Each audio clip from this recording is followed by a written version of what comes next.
গণতন্ত্র এবং জনগণের অধিকার প্রতিষ্ঠায় নিরলস আপোষহীন ভূমিকা রাখা খালেদা জিয়ার মৃত্যুতে দেশজুড়ে শোকের ছায়া নেমে এসেছে। গভীর শোক জানিয়েছেন রাষ্ট্রপতি, প্রধান উপদেষ্টা, উপদেষ্টা পরিষদ সহ বিভিন্ন রাজনৈতিক দল।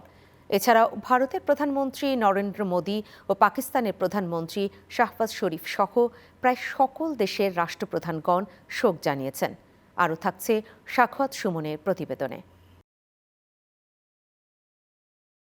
দীর্ঘ রাজনৈতিক জীবনে বহু চড়াই উতরাই পার করেছেন বেগম খালেদা জিয়া। তবে রাজনৈতিক আদর্শ, দেশ ও জাতির সার্বভৌমত্বের প্রশ্নে ছিলেন আপোষহীন।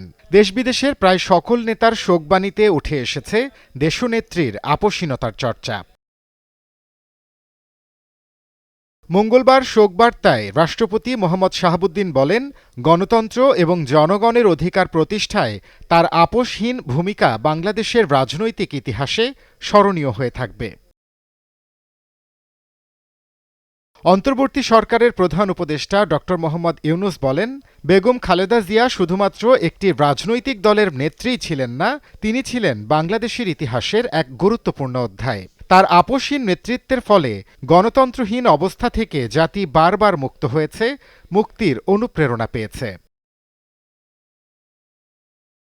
সাবেক প্রধানমন্ত্রীর মৃত্যুর খবরে শোক জানিয়ে জান্নাতের মেহমান হিসেবে কবুল করতে মহান আল্লাহ রাব্বুল আলামিনের দরবারে দোয়া করেছেন জামায়াতের আমির ডাক্তার শফিকুর রহমান। এছাড়াও বেগম খালেদা জিয়ার শোক সন্তপ্ত পরিবারের জন্য সবরে জামিল প্রার্থনা করেছেন তিনি।